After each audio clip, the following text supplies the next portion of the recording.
सभी को मेरा प्यार भरा नमस्कार। मैं प्रशांत सोलंकी स्वागत करता हूं आप सबका आपके अपने परिवार में। पिछले साल हम लोगों ने आपके लिए रीडिंग बूस्टर्स नाम से एक सीरीज चलाई थी जिसके अंदर लगभग 50 वीडियोज आपको प्रोवाइड कराए गए थे और 2025 के एग्जाम्स में उन रीडिंग बूस्टर्स को जिन बच्चों ने पढ़ा था उनको काफ़ी ज़्यादा मदद हुई। वैसे तो ये सीरीज मैं अपने पेड बैच में चलाता हूँ और उस पेड बैच में से ही कुछ कुछ क्लासेस कुछ रीडिंग बूस्टर्स निकाल के वो मैं आप लोगों के लिए भी प्रोवाइड करता हूँ।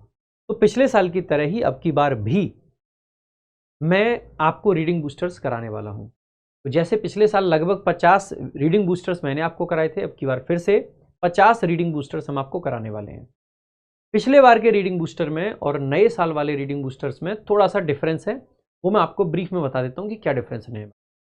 पिछली बार थोड़ा सा हमने रैंडम रखा था क्योंकि फर्स्ट टाइम हमने रीडिंग बूस्टर्स चलाए थे, लेकिन अब की बार हमारा सेकंड सीजन है तो सेकंड सीजन को हमने अपग्रेडेड एंड अपडेटेड रखा है। तो उसमें क्या अपग्रेड्स हैं? सबसे पहले रीडिंग बूस्टर्स का सीक्वेंस हमने ऐसे रखा है कि शुरुआत में आपको थोड़े थोड़े इजी रीडिंग बूस्टर्स मिलेंगे। जैसे जैसे रीडिंग बूस्टर्स की संख्या बढ़ती जाएगी वैसे वैसे रीडिंग बूस्टर्स का लेवल बढ़ता जाएगा। इसके अलावा मेरे भाई रीडिंग बूस्टर्स को अब की बार हमने थोड़ा सा डाइवर्सिफाई किया है और कोशिश ये करी है कि हर एक तरीके के सोर्स से कम 4-4 5-5 पैसेज हम लिख आपको प्रोवाइड करा दें, जिससे कि जब हम आपको पैसेज प्रोवाइड कराएं तो उन पैसेज को पढ़ के आपको डाइवर्स चीज़ों की नॉलेज हो। यानी कि रीडिंग बूस्टर न सिर्फ आपकी रीडिंग को इंप्रूव करेगा बल्कि में आपकी ओवरऑल जो नॉलेज है जीएस की, जो आपकी अंडरस्टैंडिंग है सोसाइटी को लेके, समाज को लेके, उसको भी इंप्रूव करेगा। क्योंकि नया पैटर्न आपका आया है जिसके अंदर नए नए तरीके के क्वेश्चंस आते हैं, नए नए तरीके के पैसेज आते हैं। हम अब की बार ये भी प्रयास करेंगे कि जो नए पैटर्न की चीजें आपके एग्जाम में पूछी गई हैं वो सारी के सारे पैसेज वैसे ही पैसेज जो एआई जनरेटेड पूछे गए थे, जो एआई से जनरेटेड क्वेश्चंस थे, उस तरीके की चीजें भी आपको रीडिंग बूस्टर के दौरान प्रोवाइड कराई जाएं। तो ये रीडिंग बूस्टर्स वो बच्चे जो बिल्कुल अभी इनिशियली स्टार्टिंग कर रहे हैं उनसे लेके वो बच्चे जो मेंस की तैयारी तक कर रहे हैं उन तक के लिए बेनिफिशियल रहने वाले हैं। तो 2026 का एग्जाम कोई भी हो जिसमें PQRS आता है, क्लोज टेस्ट आता है, पैसेज आता है या रीडिंग का कोई और भी मटेरियल आता है, आपके लिए ये रीडिंग बूस्टर बेस्ट रहने वाला है। रीडिंग बूस्टर को देखने से पहले मैं आपको रिकमेंड करूंगा कि प्लीज एक बार बेसिक्स ऑफ इंग्लिश 2.0 जरूर देख लें। और मेरे भाई अगर आप इस चैनल पर नए हैं और पहली बार आए हैं तो आपसे हाथ जोड़कर विनती है आज के आज और अभी के अभी चैनल को सब्सक्राइब जरूर कर लें। रीडिंग बूस्टर 2.0 की ये पहली वीडियो है, इसीलिए मैं चाहूंगा कि आप इसको ज़्यादा से ज़्यादा हर जगह शेयर करें, क्योंकि जब आप शेयर करते हैं, जब आप चीज़ों को आगे बढ़ाते हैं तो मुझे अलग लेवल का एक कॉन्फिडेंस मिलता है। उससे मेरे अंदर भी एक पॉजिटिव ऊर्जा का संचार होता है। जिस तरीके से आप लोगों को हर कदम पे मोटिवेशन की ज़रूरत होती है, उसी तरीके से एक टीचर को भी कहीं ना कहीं, कभी ना कभी, किसी न किसी मोड़ पर मोटिवेशन की ज़रूरत होती है। पता नहीं आपके द्वारा किया गया एक लाइक और शेयर पता नहीं कब एक नेगेटिव थॉट की तरफ जाते हुए इंसान को पॉजिटिविटी की तरफ ले जाए। तो मेरा हमेशा से मानना यही है जीवन में कि हमें पॉजिटिविटी की तरफ जाना चाहिए और अगर हम पॉजिटिव कुछ कर सकते हैं तो वो हमें करना चाहिए। तो लाइक कीजिएगा, शेयर कीजिएगा और चैनल को सब्सक्राइब जरूर कीजिएगा। मैं अपना बेस्ट देने का हमेशा प्रयास करता हूं और आज भी करूंगा। तो आप सभी लोग बढ़िया से पैसेज को पढ़ें, एक एक तरीके से रुक के वीडियो को, पूरा पैसेज को देखें, फिर उसके बाद में वीडियो को पॉज कर लें, पूरा पैसेज खुद से अटेम्प्ट करें, उसके बाद में मैं कराऊंगा। मैं हर एक चीज़ को ब्रेक करने की कोशिश करूंगा। शुरुआत में ब्रेक करने में मैं जो कॉम्प्लेक्स टर्म्स हैं उनका कम यूज़ करूंगा, क्योंकि ये बेसिक लेवल के हैं। जैसे जैसे लेवल बढ़ता जाएगा तो आपकी हर तरीके की टर्म्स का यूज़ होगा, हर तरीके की चीज़ें यूज़ होंगी। तो मेरे भाई अगर बेसिक्स नहीं देखें तो प्लीज़ हाथ जोड़ के रिक्वेस्ट है, देख लेना, वह आपके लिए बहुत काम की चीज़ है। बाकी अगर वो कैब की सीरीज फॉलो नहीं करते हो तो जल्दी करना है, क्योंकि वो भी आपके लिए बहुत इंपॉर्टेंट है। तो आइए शुरुआत करते हैं आज के रीडिंग बूस्टर। ये आपके सामने एक पैसेज सा है, पहले इसको देखेंगे, 2 स्लाइड के अंदर ये है, ठीक है। और मैं चाहूँगा कि आप पॉज करके एक बार खुद से पढ़ लेंगे पहले पूरे पैसेज को, और ये ऑप्शंस जहाँ जहाँ ब्लैंक हैं उनमें भरने की प्रयास करेंगे और पहले खुद से पढ़ लेंगे, फिर यही पैसेज मैं आपको पढ़ाऊंगा। पूरे पैसेज को ब्रेक भी करेंगे बेटा, है ना। देखो एक बार आ जाओ। लॉन्ग एगो बेटा ये बहुत समय पहले। अब देखो बहुत समय पहले यानी कि टाइम, तो ये अपने आप में क्या हो गया, एडवर्ब हो गया। ये सेंटेंस की शुरुआत में जरूर आया है लेकिन ये एडवर्ब है, ये आप सब्जेक्ट वगैरह मत मान लेना। पीपल आपका क्या है, नाउन है, पीपल यानी कि लोग, ये सब्जेक्ट हो गया, क्योंकि लॉन्ग एगो तो पास्ट की बात है। तो टेंस आपका पास्ट का आ गया, डिड नॉट हैव। बेटा डिड हेल्पिंग वर्ब, हैव आपकी मेन वर्ब, और इसके बीच में एडवर्ब ऑफ निगेशन आ गया नॉट, क्योंकि डिड के बाद में वर्ब की बेस फॉर्म आती है इसीलिए हैव आ रखा है। डिड नॉट हैव व्हाट, क्या नहीं था, तो हैव वर्ब का ऑब्जेक्ट है कैलेंडर्स। लाइक की जगह आप जनरली एज भी लगा सकते हैं, लाइक जनरली प्रेपोजिशन होता है, एज कंजंक्शन होता है, लेकिन इनफॉर्मल इंग्लिश में लाइक को कंजंक्शन के तरीके से भी यूज कर लेते हैं। तो लाइक यहाँ पे कंजंक्शन है, आगे वी सब्जेक्ट है, टू इसके लिए वर्ब है और टुडे आपका एडवर्ब है। जैसे कि आज हमारे पास कैलेंडर होते हैं, बहुत समय पहले हमारे पास कैलेंडर्स नहीं होते थे। दे अंडरस्टूड टाइम, दे यानी कि बेटा people understood time, subject verb उसका ऑब्जेक्ट। कैसे समझते थे, तो बाई प्रेपोजिशन है मैनर बताने के लिए, वॉचिंग उसका ऑब्जेक्ट आ जाएगा। वॉचिंग व्हाट, किस चीज को देखते थे, तो किसी भी प्रेपोजिशन के बाद वर्ब की आईएनजी फॉर्म आती है, ये बात ध्यान रखनी है आपको, है ना। द सन उसका ऑब्जेक्ट है, क्योंकि सन एक यूनिक चीज है तो इसके साथ आर्टिकल द आ रखा है। जितनी भी आपकी यूनिक चीजें होती हैं उनके साथ सामान्यतः आर्टिकल द आता है। तो द सन हो गया, कॉमा द मून हो गया, एंड द सीजन्स, जो सीजन्स होते थे उनको देख के लोग अंदाजा लगाया करते थे बेसिकली किसका, टाइम का। तो ना तो कैलेंडर्स थे पहले, ना क्लॉक हुआ करती थी। वैन यानी कि जब, स्प्रिंग केम, स्प्रिंग यानी वसंत की ऋतु आती थी आपकी, एंड फ्लावर्स ब्लूम्ड, और जब फ्लावर्स खिल उठते थे, ठीक है। तो वैन कंजंक्शन है बेटा, स्प्रिंग आपका सब्जेक्ट है और केम आपकी वर्ब है, एंड कंजंक्शन है, फ्लावर्स आपका सब्जेक्ट है, ब्लूम्ड आपकी वर्ब है। तो ये पास्ट की दो वर्ब आ गई। People felt happy, people subject है मेन क्लॉज का, फेल्ट आपकी वर्ब है, और कैसा फील करते थे वो, हैप्पी आपका एडजेक्टिव है। और क्यों हैप्पी फील करते थे, तो बिकॉज आपका कंजंक्शन है, बिकॉज इट मींट, क्योंकि पूरा पैसेज पास्ट में चल रहा है बेटा, है ना। इट सब्जेक्ट है, मींट आपकी वर्ब है। It meant what, new life and new work. उनके लिए स्प्रिंग के आने का मतलब था कि एक नया जीवन है और नया काम है, ठीक है। तो आपका यहाँ से नया सेंटेंस शुरू हुआ है, ये एडवर्ब है, सो यहाँ पे कंजंक्शन नहीं है, क्योंकि कंजंक्शन जब ये होता है तो ये कोऑर्डिनेटिंग कंजंक्शन होता है, जो कि सेंटेंस के स्टार्टिंग में नहीं आते हैं, ठीक है। इन प्रेपोजिशन जिसका ऑब्जेक्ट है दोज डेज, उन दिनों में, पूरा का पूरा मिलके ये क्या है, अपने आप में एडवर्ब ऑफ टाइम है। मैनी पीपल बेटा आपका सब्जेक्ट है, सेलिब्रेटेड आपका वर्ब है। मैनी पीपल सेलिब्रेटेड व्हाट, क्या सेलिब्रेट करते थे, तो सेलिब्रेटेड का ऑब्जेक्ट है द न्यू ईयर, नया साल। इन स्प्रिंग सीजन में सेलिब्रेट करते थे, है ना। Specially in the month of March, खास करके मार्च के महीने में, तो स्पेशली एडवर्ब है। इन प्रेपोजिशन जिसका ऑब्जेक्ट है द मंथ, ऑफ प्रेपोजिशन जिसका ऑब्जेक्ट है March. Spring was dash as a fresh beginning, spring को एक फुल बिगिनिंग के रूप में देखा जाता था, full of hope and happiness, जो कि हुआ करती थी फुल ऑफ होप और हैप्पीनेस। तो spring was dash, spring was dash क्या, सीम्ड का मतलब होता है लगती थी। सीम वर्ब कभी भी पैसिव स्ट्रक्चर में नहीं आती है, और ये वॉज बी की फॉर्म है, बी प्लस वर्ब की थर्ड फॉर्म पैसिव होता है, तो इसको पैसिव वॉइस में नहीं लगाते, तो इसको गलत कर देंगे, है ना। आगे तो का मतलब होता है बेटा दिखाना, इट वॉज सोन, इसको दिखाया नहीं जाता था, इसको देखा जाता था। स्प्रिंग ऐसे थी जैसे कि ये बेसिकली एक फ्रेश बिगिनिंग हो।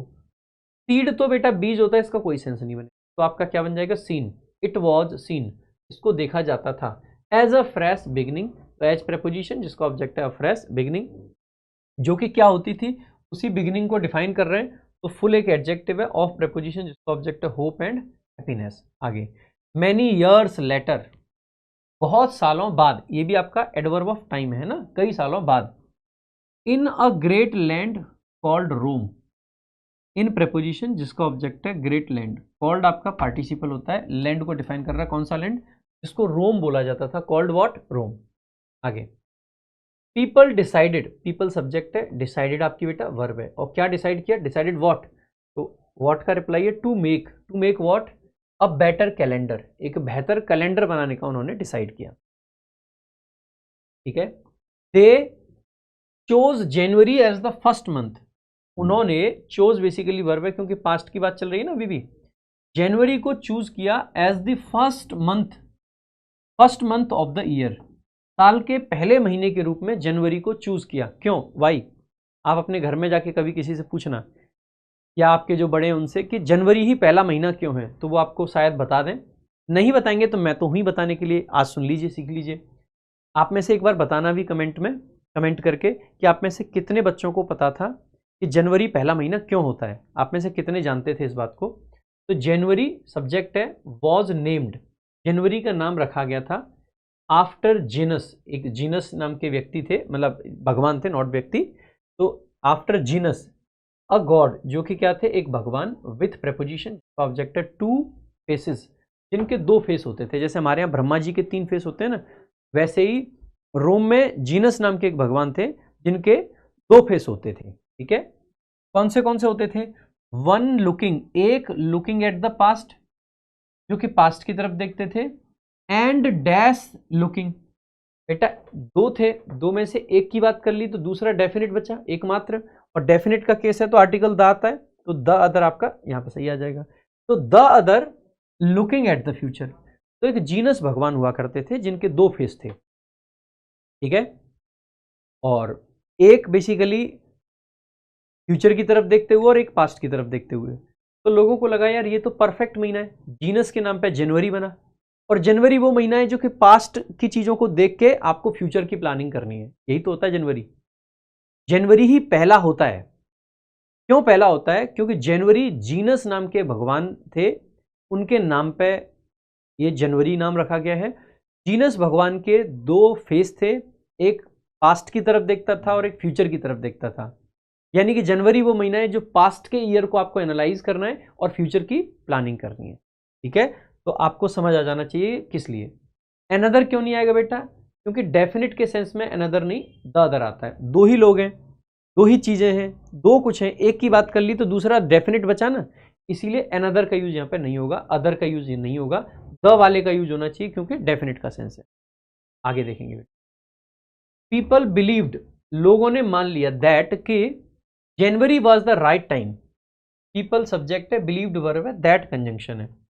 ठीक है, जनवरी नई क्लॉज का सब्जेक्ट है, वॉज आपकी वर्ब है, क्योंकि पास्ट की बात चले तो वॉज। द राइट टाइम ये आपका कॉम्प्लीमेंट है, किस चीज के लिए? टू थिंक, सोचने के लिए, किस चीज के बारे में? अबाउट प्रेपोजिशन का ऑब्जेक्ट है। वॉट हैड हैपन्ड, क्या हो चुका था, तो अबाउट प्रेपोजिशन है, उसमें एक वॉट क्लॉज आ रखी है, प्रेपोजिशन के ऑब्जेक्ट के रूप में क्लॉजेज आ सकते हैं, कोई दिक्कत नहीं है। कब? तो बिफोर प्रेपोजिशन, बिफोर मतलब ये एडवर्ब है, बिफोर प्रेपोजिशन तब होता है जब इसका ऑब्जेक्ट होता है, कंजंक्शन तब होता है जब इसके आगे क्लॉज होती है, लेकिन यहाँ पे कुछ नहीं है तो ये एडवर्ब है ना।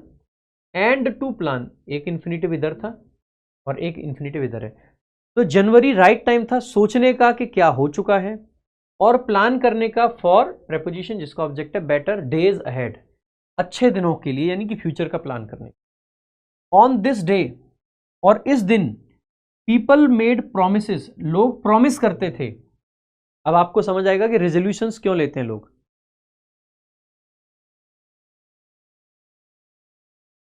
ठीक है, तो ऑन दिस डे, इस दिन लोग रेजोल्यूशंस लेते थे। पीपल मेड प्रोमिसेस, लोगों ने प्रॉमिस करे, टू बी काइंड, कि काइंड रहेंगे, ऑनेस्ट रहेंगे, एंड हार्ड वर्किंग रहेंगे। तो kind, honest and hard working रहने के लिए। दीज प्रोमिसेस, ये जो प्रोमिसेस थे, डैश बिकेम नोन, ये जल्द ही बेसिकली क्या मतलब बाद में क्या हो गए, ये known as new year resolutions. तो ऑन प्रेपोजिशन दिस डे उसका ऑब्जेक्ट है, पूरा एडवर्ब बना, पीपल सब्जेक्ट है, मेड वर्ब है, प्रोमिसेस उसका ऑब्जेक्ट है। किस चीज के लिए प्रॉमिस कर रहे थे? टू बी काइंड, काइंड रहने के लिए, ऑनेस्ट रहने के लिए, हार्ड वर्किंग रहने के लिए। और ये जो प्रोमिसेस थे, ये सब्जेक्ट आया, आगे बिकेम आपकी वर्ब है, तो बीच में हमें एडवर्ब चाहिए बाद में, और बाद में के सेंस में आपका लेटर का मतलब होता है कोई चीज, मतलब नो लिटरिंग, कूड़ा वगैरह है ना, लेटर बेसिकली आपका होता है बाद में, तो ये आपका करेक्ट आंसर हो जाएगा। ये वाला लेटर होता है बेटा पत्र, और ये वाला लेटर का मतलब होता है बाद वाला, ये नहीं बनेगा बाद में, तो वो है LATER, लेटर है ना। लेटर बिकेम, बाद में बन गए क्या? लेटर बिकेम, ये these promises later became known as new year resolution. तो नोन आपका एडजेक्टिव है, एज प्रपोजिशन जिसका ऑब्जेक्ट है न्यू ईयर रेजोल्यूशन। भाई आगे देखते हैं अगली slide. As time passed, as conjunction, time subject, passed आपकी वर्ब, जैसे जैसे समय गुजरा, डिफरेंट कंट्रीज, अलग अलग देश, बिगेन सेलिब्रेटिंग, सब्जेक्ट बना बेटा, वर्ब बनी, सेलिब्रेटिंग उसका ऑब्जेक्ट है, बिगिन वर्ब के साथ जनरली आपका आईएनजी फॉर्म आती है वर्ब की, है ना। सेलिब्रेटिंग, सेलिब्रेटिंग क्या शुरू किया? The new year on different days. समय के साथ साथ अलग अलग देशों में न्यू ईयर को अलग अलग दिन पे लोग सेलिब्रेट करने लगे। सम सेलिब्रेटेड इन मार्च, कुछ लोग सेलिब्रेट करते थे मार्च में। सम ऑन क्रिसमस, कुछ लोग क्रिसमस पे सेलिब्रेट करने लग गए। And others on different dates, और अदर लोग अलग अलग डेट्स पे करने लगे, है ना। दिस कॉज्ड, और इससे हुआ क्या नुकसान? This caused confusion dash people, इससे लोगों के बीच में नुकसान हुआ। दो के लिए बिटवीन आता है, आगे अगर अनकाउंटेबल नाउन होता है या मैं कहूँ एब्स्ट्रैक्ट नाउन होता है तो अमिट आता है, ठीक है। इन पीपल नहीं होगा, लोगों के अंदर कंफ्यूजन नहीं था, लोगों के बीच में कंफ्यूजन होता है तो अमंग आ जाएगा। तो दिस कॉज्ड, दिस सब्जेक्ट है, कॉज्ड वर्ब है, कंफ्यूजन उसका ऑब्जेक्ट है, अमंग प्रेपोजिशन जिसका ऑब्जेक्ट है पीपल। और ये टू सॉल्व, ये पर्पज बताता है 2+B1, to solve this problem, इस प्रॉब्लम को सॉल्व करने के लिए a new calendar was introduce. A new calendar subject है, वॉज प्लस वर्ब की थर्ड फॉर्म पैसिव है, एक नए कैलेंडर को इंट्रोड्यूस किया गया।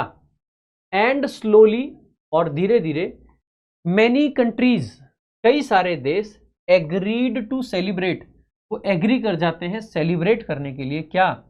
The new year on the same day, same day पर न्यू ईयर सेलिब्रेट करने के लिए। तो मैनी कंट्री सब्जेक्ट है, एग्रीड वर्ब है, उसका ऑब्जेक्ट है टू सेलिब्रेट, सेलिब्रेट का ऑब्जेक्ट है the new year, on preposition जिसका ऑब्जेक्ट है द सेम डे।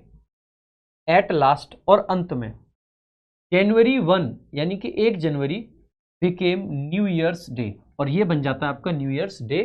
कहाँ पे मेरे भाई? शुरुआत में in England and many other countries, England में और कई सारी अदर कंट्रीज में। टुडे, आज की डेट में, people all dash the world, बेटा ऑल ओवर द वर्ल्ड होता है, ऑल एबव द वर्ल्ड नहीं होता है, तो ऑल ओवर द वर्ल्ड। अगर ऑल नहीं होता तो अक्रॉस द वर्ल्ड लिख सकते थे, ऑल अंडर द वर्ल्ड भी नहीं होता है, all over the world, all over the world, है ना, ऑल ओवर द वर्ल्ड। तो आज पीपल सब्जेक्ट है और उस पीपल को डिफाइन कर रहे हैं all over the world. Welcome आपकी वर्ब है, क्योंकि अब प्रेजेंट में आ गए टुडे को देख के हम, तो वेलकम आपकी प्रेजेंट की वर्ब है। क्या वेलकम करते हैं? The new year on this day, इस दिन, और कैसे करते हैं? विथ जॉय, जॉय के साथ, खुशी के साथ।